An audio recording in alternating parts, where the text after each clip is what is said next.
Hello, everyone. It's nice to see you, Hello. Lisa. Nice Today to see you we're too, having, always. yeah, we're just so happy and excited to welcome Marta Janczarski. She is joining us from Ireland, and it's already 8 p.m. there. So thank you so much, Marta, Yeah. for taking the Thank you time for today having and me. joining us. So just a quick introduction. Marta is a subject matter expert in the area of data and AI governance, standards, and innovation.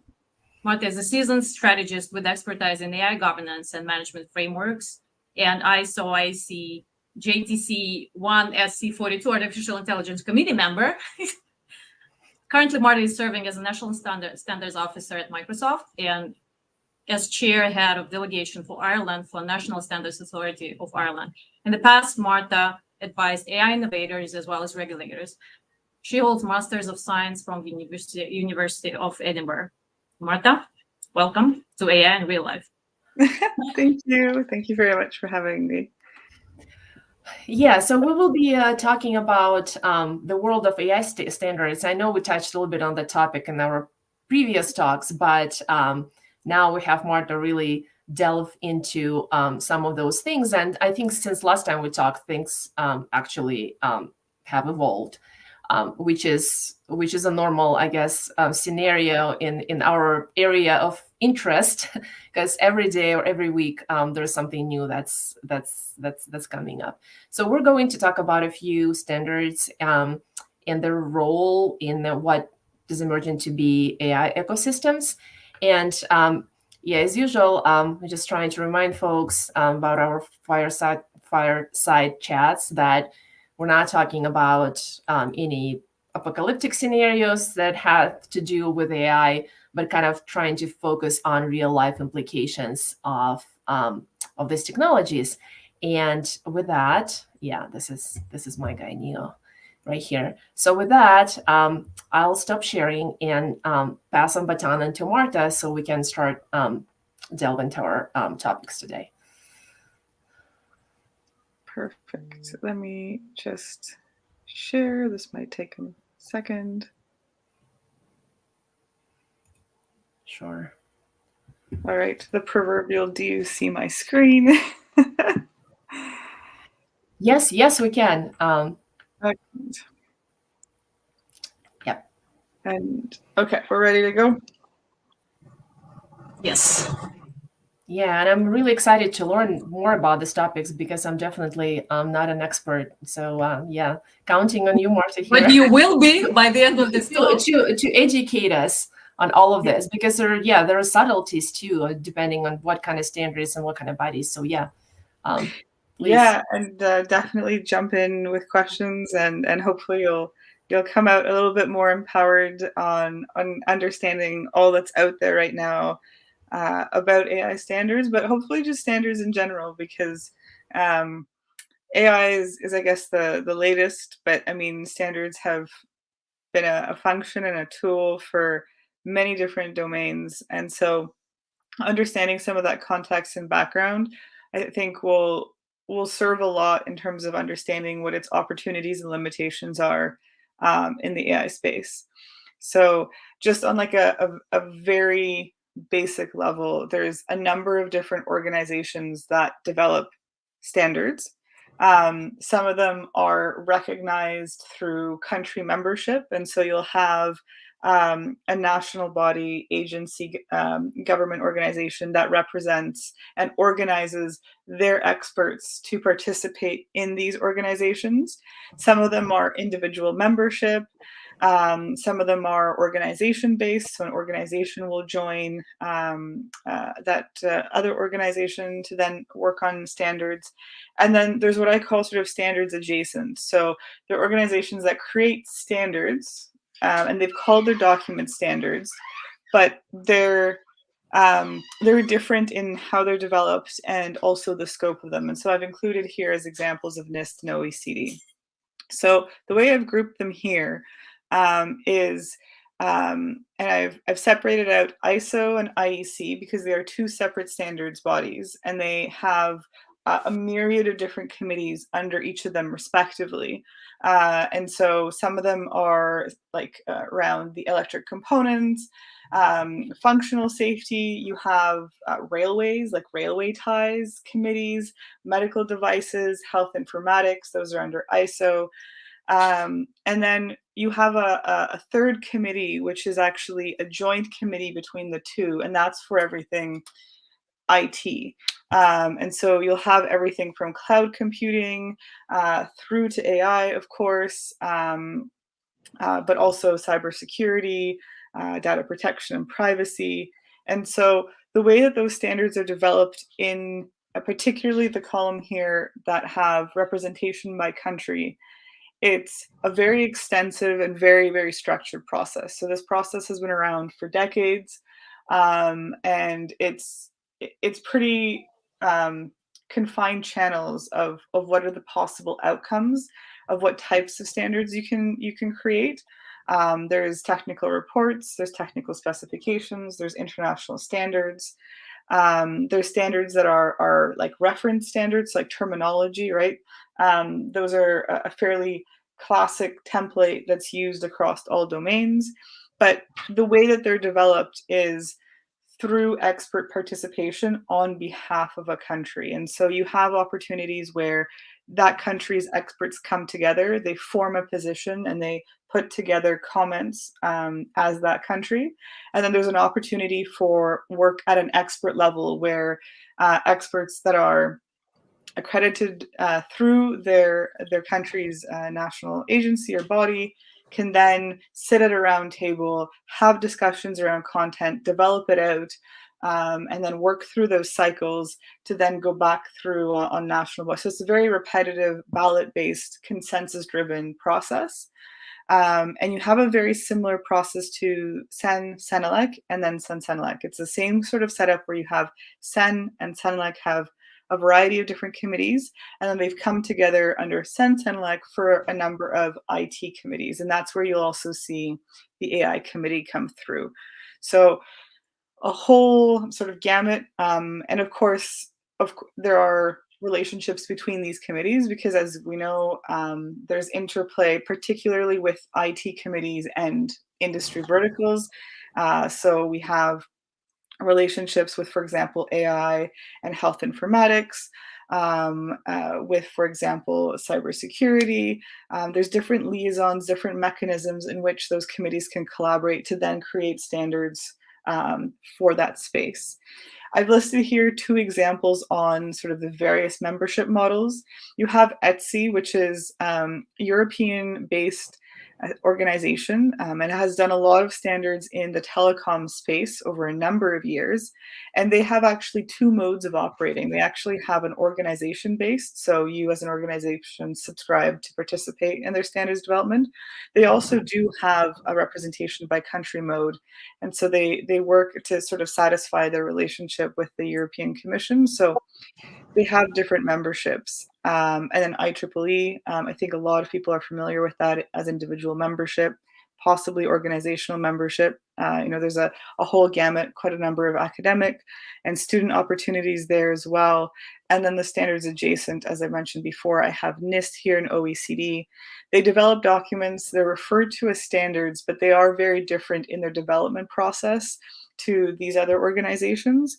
And particularly with the OECD, they're quite usually at a higher level, more towards having sort of touch points on a very high level governmental perspective. They'll bring in experts from, of course, a variety of different stakeholder groups, but they wouldn't necessarily be something that you could, particularly with OECD, like certify against.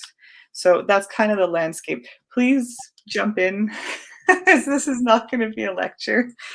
I was gonna quickly. That was exactly what I was gonna do.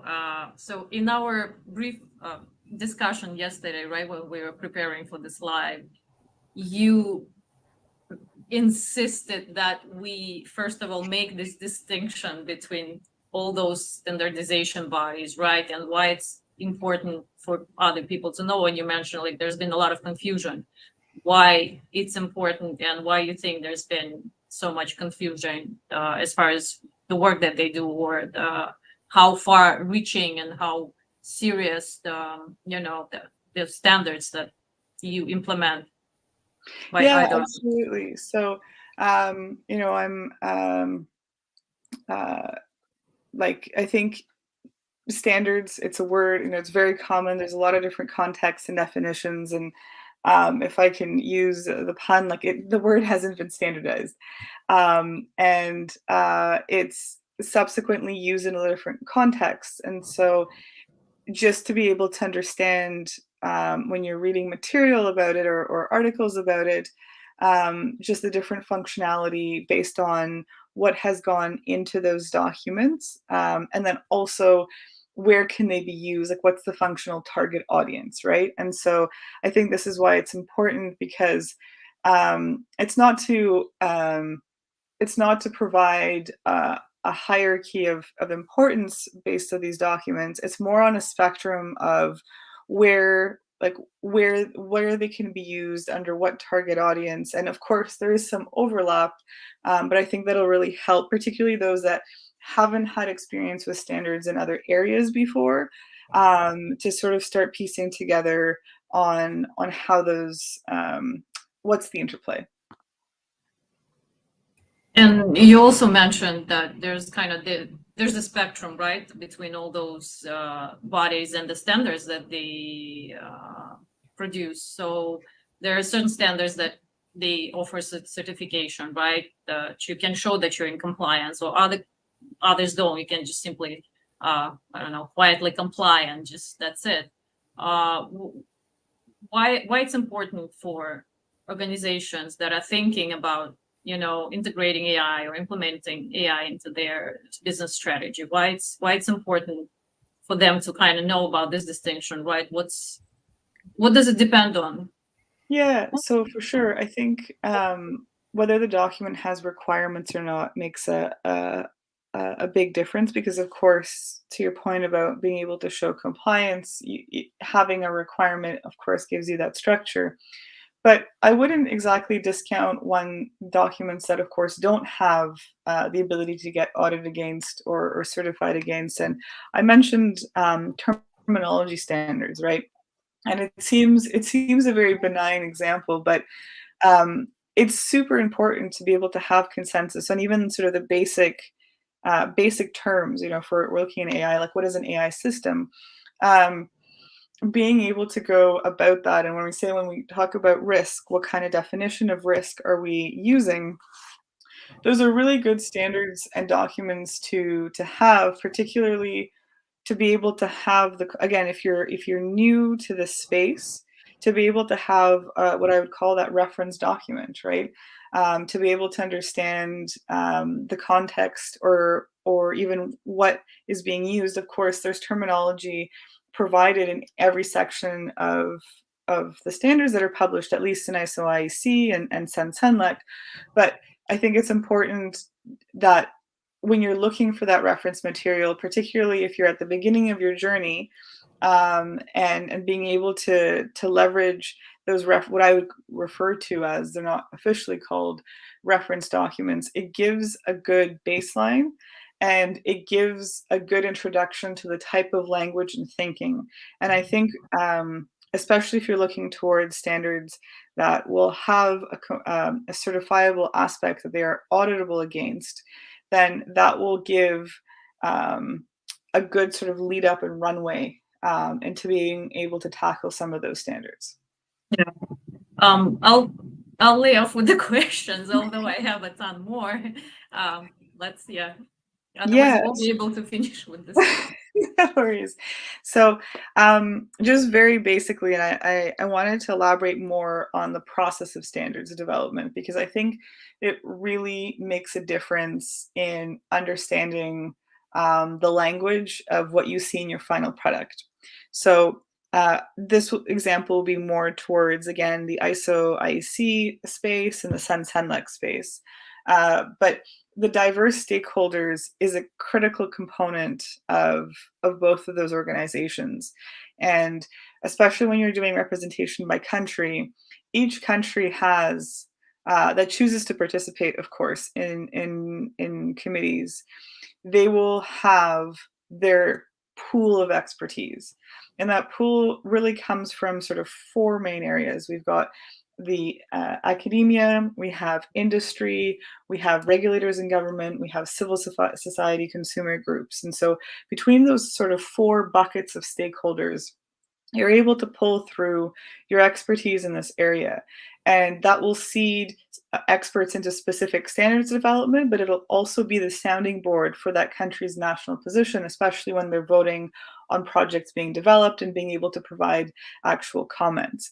And so then when you do get into that expert mode already within that international or European committee, if we're using those two organizations as examples, it's an opportunity for then the diversity amongst those geographic areas to then further come together and have that representation from each of those four stakeholder groups on a multinational level, to be able to then really pool as much as possible the diversity.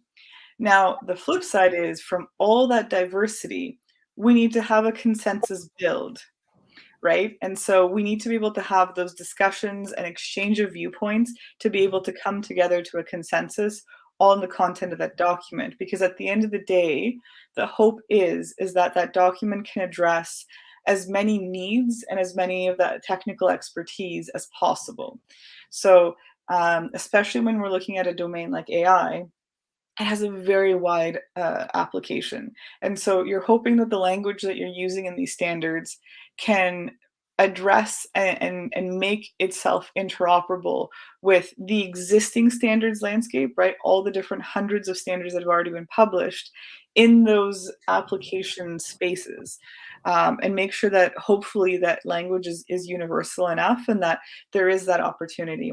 The third point, which I'll mention, and it's not as interesting, but I think it's very critical, and it sets in specific these two organizations apart from some of the others, is a life cycle maintenance of the document. I think it shouldn't be underestimated the fact that there is a requirement to review the document at least the 3 to 5 years after it's been published to one, consider if it's still relevant, should it be withdrawn? Two, if there's any need for an amendment, if there's things that have developed in the space that need to be taken into account, or, with the use of that standard, we've gotten feedback. So there's the opportunity for addition of amendments or the actual reopening and maybe rewriting of a section. And so having that opportunity to either say, even if it's the review, final review after 3 to 5 years says, we're actually very happy with the standard, we can continue existing in its current state, at least you have that checkpoint to say that you have that opportunity, and it's built in. And I think that's particularly critical for us looking at the AI space, that these documents do have versioning, right? They do have additions, and you'll see the year, particularly some of the older standards, you'll see different versions demarcated by the year in which they're published. And I think that's going to be very critical for us as we move on and this area matures, that we do have standards that can and live and develop with that process. Yeah, I would imagine, if I can just throw it in there, because I'm working in the software development company, and we have processes and policies that we review every now and then. But I think in the AI space, just taking into account how fast everything is moving forward, I think that probably, those documents will have to be reviewed at least every 6 months. That's what I was going to say. Because, it's just not possible given how fast this technology develops and how, the character, the essence is like omni-use technology. It's everywhere. It's not something, that can be confined to one particular niche, and these standards, some of the standards are very kind of a niche things, right? That just exist somewhere. And, people are not really thinking about them. But here, I would imagine people would have to revisit whatever the content of these documents pretty often. Sure, and I mean, there's opportunities for those standards to be revised sooner, but I like the idea that even if it isn't brought up naturally, organically, just based on the development, it's kind of a forced check-in, right? Of does this still make sense? And so that particular built-in model into the document lifecycle, I find, keeps things fresh and up to date. Updating them every 6 months, that's quite an ambitious timeline. Yeah. The challenge here is that to be able to get a really good quality document, to be able to say that you've done the due diligence on soliciting input and feedback from diverse stakeholders, while at the same time being able to go through versioning and consensus discussions, it's going to take time, right? So like we're facing, especially in the people that are participating in the development of standards, it's always the sort of push and pull where, yes, you'd like things to have been done yesterday, but at the same time, you don't want to get this wrong, right? And so you want to be able to get your best, most developed language possible. And hopefully you're developing it in such a way, particularly if you're looking at some of the generalized requirements, that doesn't necessarily require a continuous update, right? Hopefully they're written in such a language that the different types and the mechanics or the very nuanced protocols could evolve, but you're still working towards an outlined requirement. And so hopefully the development of these documents over time will definitely change maybe the requirements, maybe add more.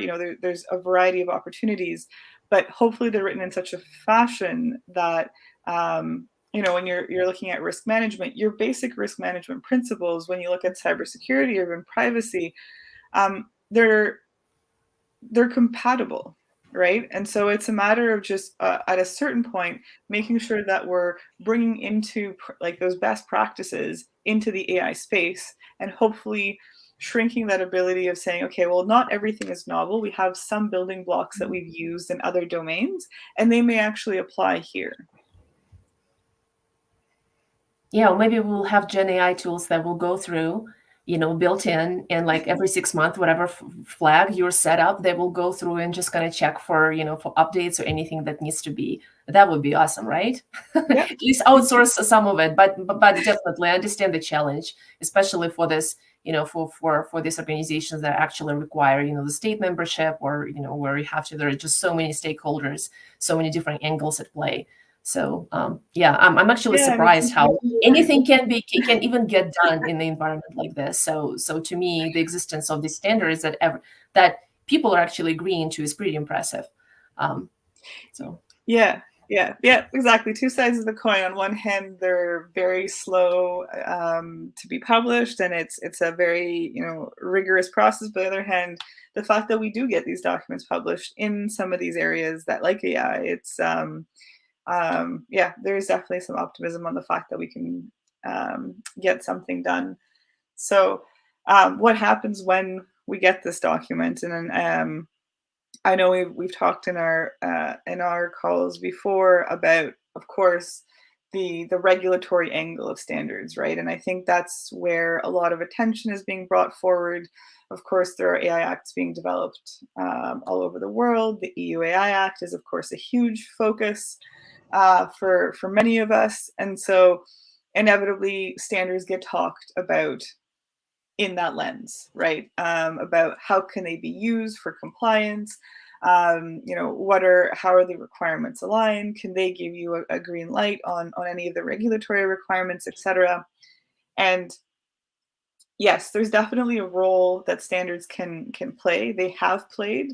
We have already seen ISO standards being referenced directly as a requirement for acts in industry verticals, and we've seen that in the EU. We've seen that in the US and other areas, but there's also indirect use. We've seen, particularly in the medical and health space, where we've seen standards aren't explicitly required to be complied with, but there is a list of recommended reference standards that that stakeholders can use to guide themselves a little bit better on how to organize themselves or structure certain processes towards compliance. And so we've seen that, at least for example, in Canada, you have a list of reference standards that are used, and it's a list that is maintained towards their Health Canada Act.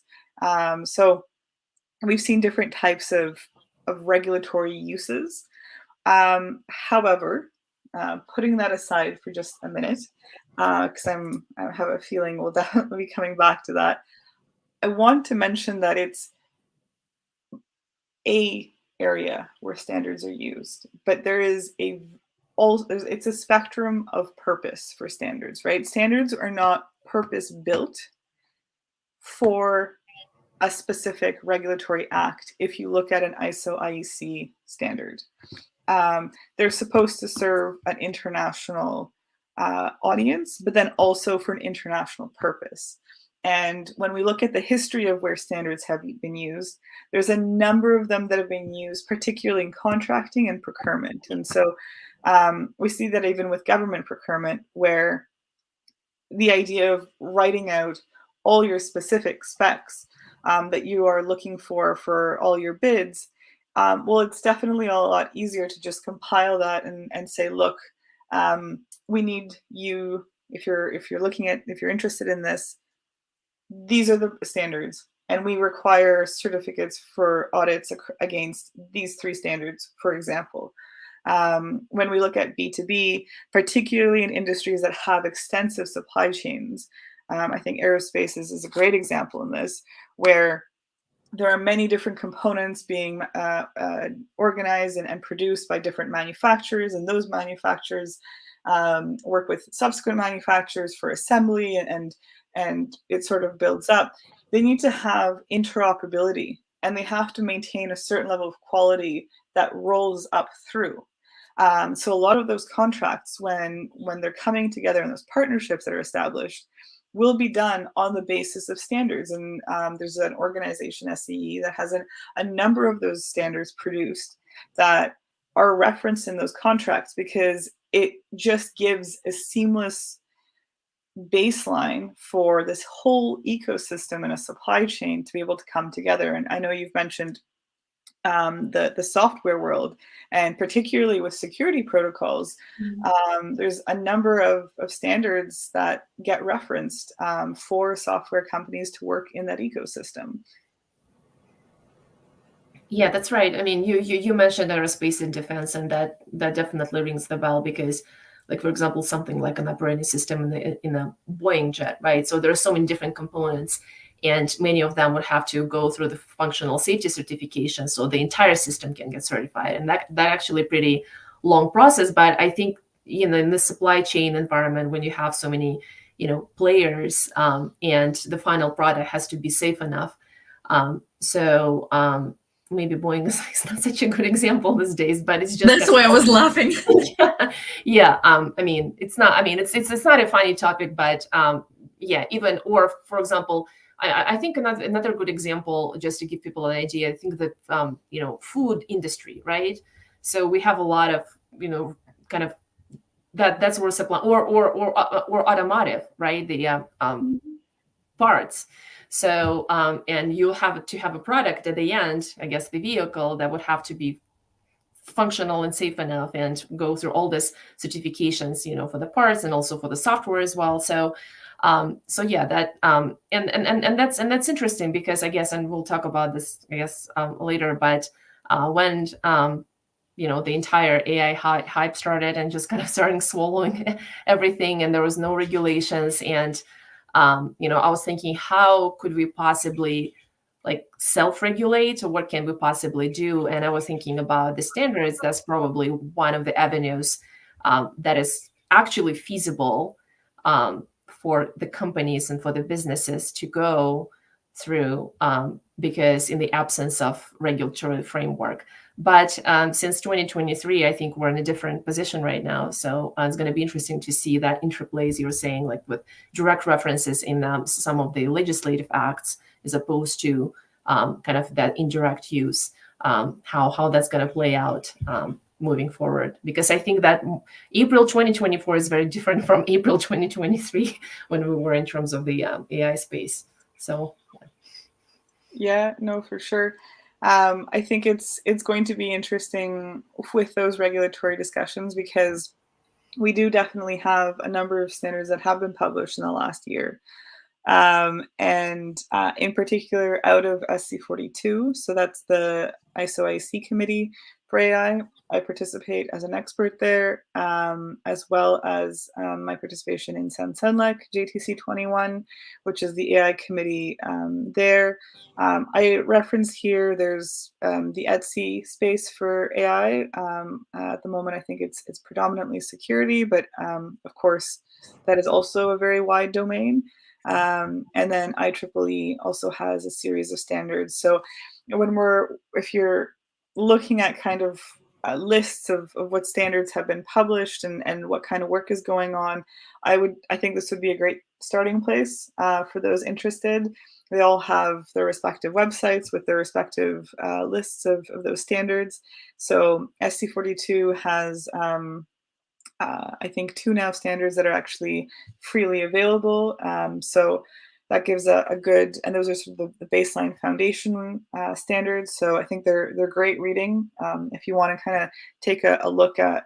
It's a different language of how standards are written. Particularly, they are technical standards at the end of the day. So I think, especially if you're new to the space, I'd highly recommend starting with those. It'll be a really good introduction into getting used to it, especially to be able to better understand some of the subsequent standards. There's one standard, of course, that I'd like to bring up, somewhat shamelessly. It's the newly published ISO-IEC 42001 AI Management System Standard. It's a standard that got published quite recently, December 18th of 2023. It's a standard that I had the privilege of being the project lead and editor for through its development. And as we were talking about timelines, we started talking about the standard in 2019. So we started working on the standard in 2020. So 2020, I believe, like June, October. So it better part of 3 years for its publication, and it went through numerous contributions from a whole wide variety of stakeholders. And the reason why there was a lot of focus on the standard was this is sort of our benchmark standard that's out there that is you're able to be audited against. So management system standard might ring a bell for some people. It's because it's a template type of standard for quality management systems. And you may have heard of standards such as ISO 9001. That's your baseline quality management system standard. You may have heard of 27001, which is your security. You may have seen 14,001 for environmental management. And then there's a number of ones that are industry specific. You have 13485 for medical devices and so on and so forth. And so the reason why we wanted to leverage the fact there's an ecosystem of management systems is because it's something that particularly users of standards, so industry, of SMEs, large multinationals, huge supply chains, or even very small organizations leverage to organize themselves. And so there's a lot of already familiarity with the process. There's already a big sort of community of auditors that understand how to audit the management system concepts that are found in these standards. So we could build on those existing blocks to then be able to add the AI lens to it. And so with this development, you now have a standard that joins this ecosystem of management system standards, while at the same time bringing in an opportunity of what that lens would look like for AI systems. And it is very sort of comprehensive. It is high level. It's meant to capture, again, a wide audience, because it's not just for those that are developing AI, but it's also for those that are deploying AI, procuring AI. So it's multifaceted in that perspective. It has a number of requirements that give you a very wide scope, anything from touching upon data quality, third party relationships, your life cycle management, your reporting structure, your ability, your improvement and your feedback loops, to how you structure your governance of an organization and the roles and how they're attributed. So because of the way it's structured, it has a number of uses. And so I think there's quite a number of articles that have come out, and I would expect that there would be more as the year continues and as the standard gets the ability for wider adoption. But it really is a great place to start for an organization if they want like a one-stop, organize themselves, start getting into the mindset of what they should be thinking about, particularly when it comes to risks and opportunities. How are you creating and implementing your policies and processes for responsible AI throughout an organization, so that at the end of the day, your products and services have the right foundations for having responsible AI, monitoring and measure your performance and effectiveness. As I mentioned before, continually improve and learn, demonstrate accountability, enhance trust and confidence among stakeholders in society by being able to say, look, we've gone through a third-party independent audit process, and it covers this breadth of requirements. And so this gives a very wide basis for trust. I mean, we're also leveraging the fact that there's an established trust of management system standards already out there. So we're kind of hoping that this is the right stepping stone for what we need in the AI space. I've also included the official scope of the standard.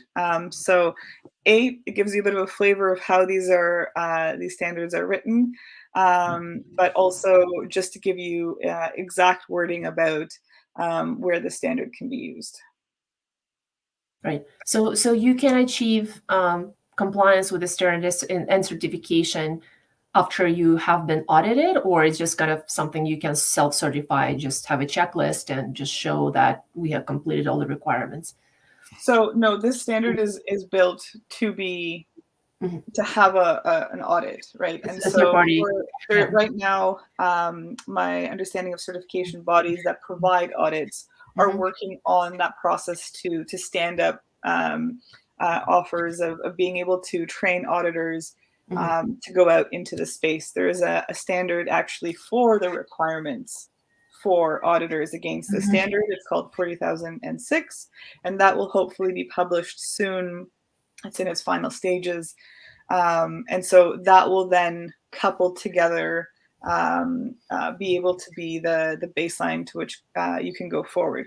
Now, having said that, some organizations might feel that just being able to read through the standard before even going for an audit, maybe they haven't decided whether they actually do want an audit. Maybe they're not sure if they're ready. It's a great document to be able to use, to be able to sort of self-guide. In some of my conversation with SMEs, it's an opportunity for them that maybe haven't worked with a management system standard before, to just have that standard available to them, and for them to be able to go through it as a way of preparing themselves. Right. And then once it's interesting how when this whole process will be kind of finalized, as you're saying, training the auditors and all of this stuff, when the companies, the businesses will start coming out and saying, hey, we have achieved the certification, here's the stamp of approval. Because as you mentioned, Marta, I think that the whole thing about the standards is this, with just one word, trust, especially in supply chain. I mean, you're working with so many kind of vendors, and they're providing their products to you. You're redistributing down the supply chain to your customers. So much of that success of that process, and I guess this, business processes depends on that trust. So, and I think that just the larger conversations in the society right now about AI, I mean, I don't know how much trust people have. Some people have too much trust.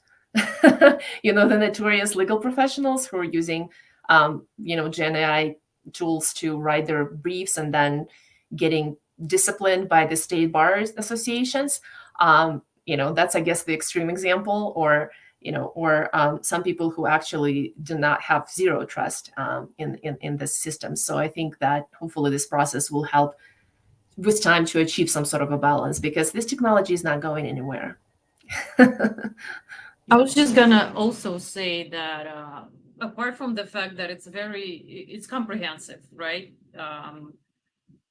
But it's also very detailed, but it's not, at least to me, it wasn't boring to read, and it's not overly complicated in like technical terms and overly, loaded with some information that'll just deter people that might be interested, right, in reading it, deter people from even getting to a second page. I don't know.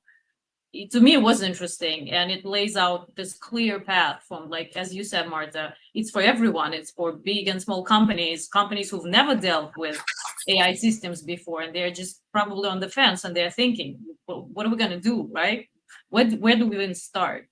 And that's a very good start to even kind of assess whether you need to even go there right now. So what are your odds, and what are you going to be facing, even because a lot of companies obviously are not aware. The competition and the FOMO is very great, as we all know, right? The SMEs are just kind of like, okay, if I'm not using it, my competitor is definitely using it, and we're just lagging behind, and I don't know, oh my God, what we're doing. And everybody's kind of rushing into it without thinking things through.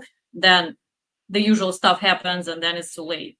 So yeah, I think the more we talk about standards, the more the organizations and companies, they're turning around.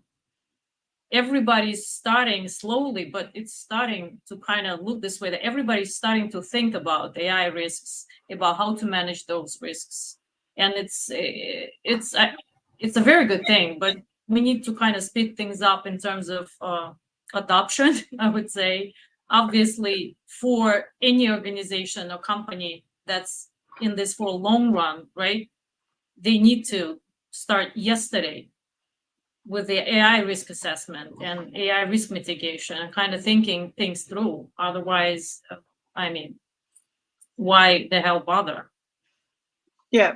No, and I think it's been interesting. So 27001 has been a really interesting case study for me. It's a standard, again, a management system standard, but for security.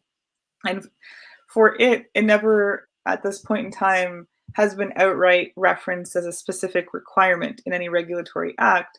But if we go into how many businesses and organizations of, small to large, how many have gone ahead and got those certificates and gone through those audits for it, because it is an enabler on being able to level set your approach to security. And so I think it's, as you said, in terms of the need, or the growing demand for adoption of a standard like this, I think we're going to see that for sure in those spaces. We've already seen, right, coming back to regulation part, as we promised we would. Yeah. Talk about the AI executive order, right? They mention standards quite a lot in that text, and I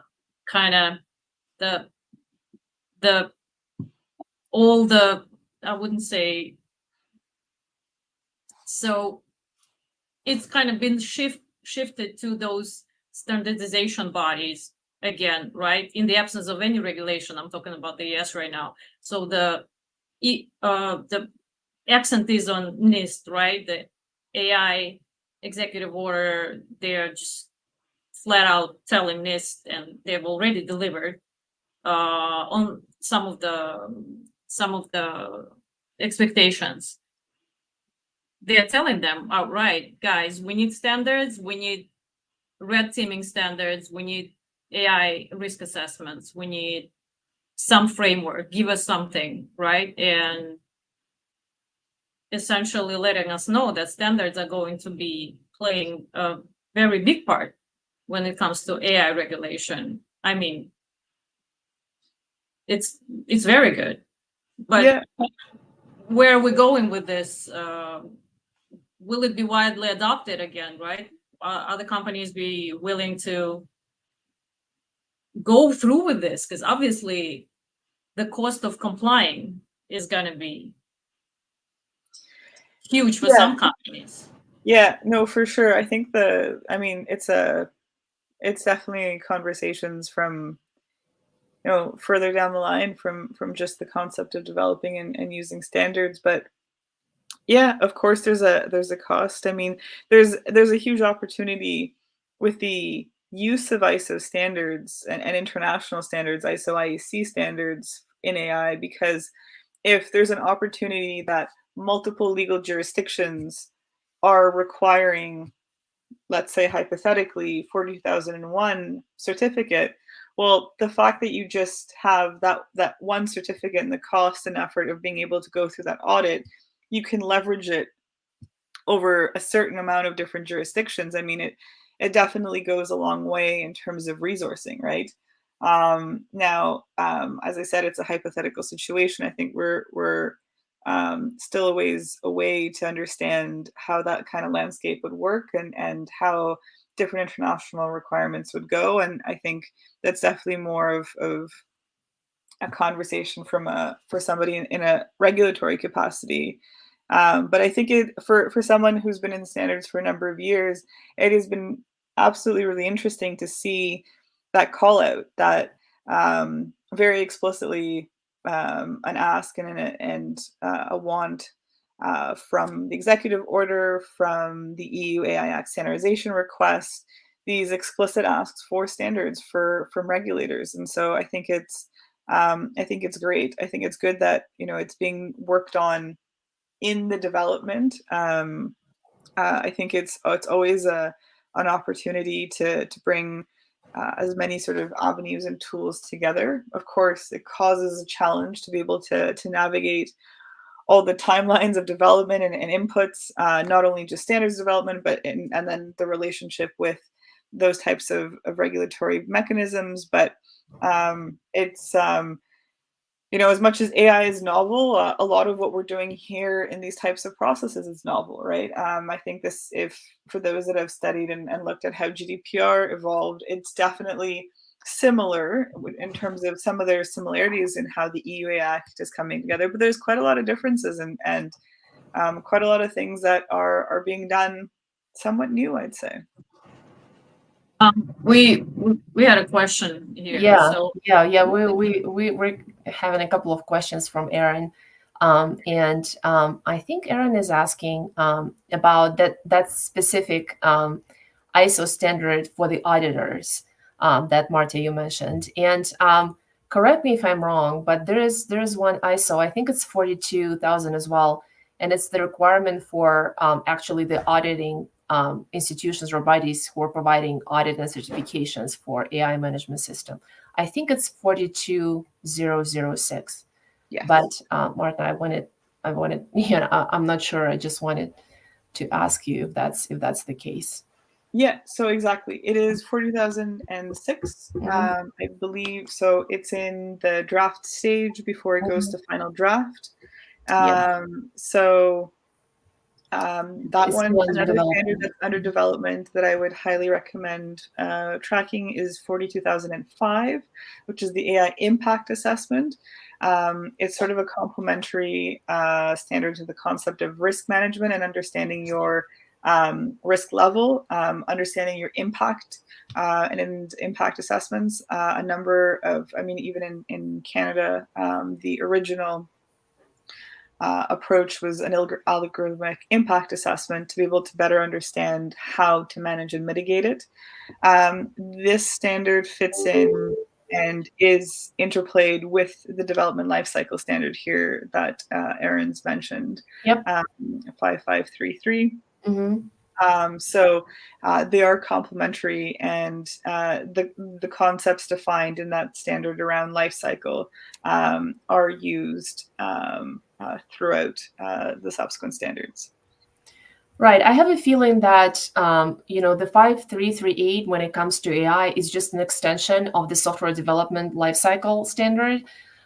It's just more specific to, I think, software development processes, whereas the management system standard, the new one, it's within the realm of the quality management system standards, which is the larger, I guess, just has larger impact, right? So because even if we start thinking about EU AI Act definitions about the deployers, the providers of AI systems, I mean, there are so many different terms. So you might not be the developer or the provider of the AI system, so you might not write the software, and maybe the software standards will not apply to you.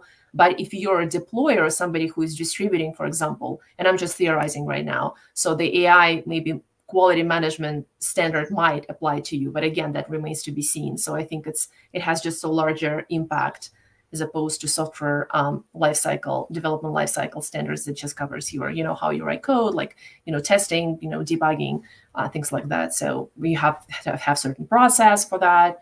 And yeah, I'm definitely no expert, but I would imagine it's just more specific to software development lifecycles. Aaron is asking, is really exploring this new potential job, opportunity. Who would we talk to about becoming an auditor? Yeah, I'm interested myself now. Aaron, I hope you're not using the royal we here. Really hope so. So it's the world of auditing and certification is a whole world unto its own, and I can't say that I'm anywhere close to being an expert in that space, but very basically, certification bodies will go through the process of creating programs to which you could certify to become an auditor for a specific standard. So right now, what I would recommend to get a better idea of what it takes to become an auditor is to look at some of the auditing or the programs to become an auditor for ISO IEC 27001. There are a number of certification bodies out there that run these programs and courses. It's a mix of requirements based on your knowledge in the subject domain, from a wide variety of aspects and concepts to be able to encompass something as comprehensive as a quality management system. And then there's a number of, I think, in some circumstances, shadow audits that are conducted. So it is a comprehensive process. I don't believe that I've seen, and again, that's just from my perspective, I don't believe that there's any programs at the moment available to become an ISO IEC 42001 auditor. I mean, I think in part that a big reason for that is 42006 needs to be published. But if this is kind of ringing some bells and there's some interest, there's definitely a lot of resources out there on how to become a management system standard auditor, and I think that would be great. So maybe there's a future auditor out there already. In Aaron, you just planted the seed. Marta. Yeah, and when you were talking through it earlier, it actually that idea also popped into my head. It's like, wow, there could be just another certification to. That's up your alley, by the way. Explore, because with all this compliance work, it's not sometimes necessarily very exciting work, but it's I think it's needed, and I think the need for specialists like this and the auditors who will be able to go through and perform these audits will probably rise in the future. So that's a really I'm gonna Google it now. How to become an ISO auditor? Why not? Yeah. Thanks for the great question, Erin. We have 6 minutes left, and can I bring up the standardization summit? Yes, sure. Yeah. So save the best for last. As we previously discussed, next week, Thursday, there's going to be the first of its kind G7 standardization summit in Italy, Rome. They picked a really good city to, for the summit, yes, to be yes. honest. So yeah, the assumption is that let's bring the G7 countries together, and it's going to be an open, voluntary, consensus-based, right, discussion, and let's engage everyone. And I think the attempt is to get everyone on the same page. And you were talking about earlier in the conversation about this uniform language, right? Everyone needs to be on the same page as far as international standards. So what are your thoughts on this upcoming summit, Marta? Yeah, so I mean, I think it's great. This is exactly what we need in getting better conversations. My understanding of the summit is that it's an opportunity not necessarily to develop standards per se, but have that exchange of ideas.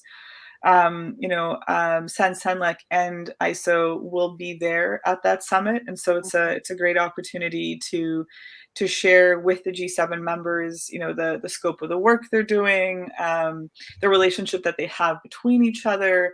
We talked briefly when we were talking a little bit into the regs side of things, on the possibility of having similar standards being used in multiple countries and in multiple legal jurisdictions. I think it's conversations like this that really help things along and being able to understand what exactly it is that these standards can do, just so that we're managing expectations, but also being able to share those perspectives. The G7 is quite diverse, and the makeup of where AI would be applied amongst those members is also very diverse. And so I think those types of summits, I think, really plant the seeds for future discussions. I don't have any sort of in-depth insight into that event in specific. It's just from what I understand on publicly available information, and I think I'm looking forward to seeing what comes out of it and what sort of next steps come out of it. Yeah, no, it's definitely going to be interesting to see, especially in the light of recent news. At the beginning of this month, the UK, US announced their long-awaited partnership on AI systems testing and let's work together, red teaming, and they are planning to, I think, conduct at least one red teaming exercise. Was that the phrase? I mean, one is good, right? At least we're getting somewhere. But yeah, obviously there were a lot of promises and commitments back in November at the AI Safety Summit in the UK, right? And yeah, everybody's the expectations are high. People are talking a lot, doing a lot less, and we'll see where it's all gonna go, right? I mean, standards will help us all. Yeah, they definitely have a role. I'd be reticent to say that they're going to solve all the problems, because this is multifaceted and multi-layered. But it's definitely part of the mix. Yeah, and I just wanted to also mention. I know, Marta, you had NIST, the National Institute for Standards and Technology, in your list. This institution has been very active in the in AI space. Yeah, it was among these agencies mentioned in the presidential executive order, and I think that NIST's AI framework has been gaining popularity, although it's not a standard per se, as far as I understand. But many folks are actually looking into that as a starting point to see how they can kind of organize their processes and where they can start. So Actually, and I forgot to mention, so NIST has this document, the AI Risk Management Framework, and it's being referred to a lot. It's a great document from my perspective. And what's been really great is that they've actually published a crossover document about how the relationship between the AI Risk Management Framework and 42001 that relationship and how it works, and how one document sort of interplays into the other. So for those that are looking at that space and are looking at NIST product, I think that particular crossover document does a really good job of tying in something that's international to something that's very geographically specific. Right.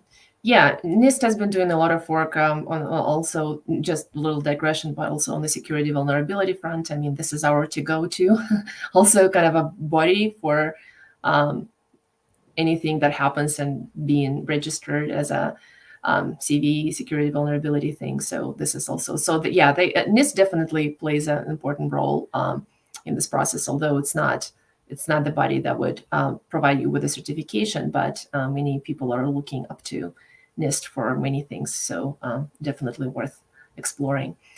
All right, I think we're getting out of time. I just wanted to quickly just kind of announce our next talk. If I could share my screen real quick.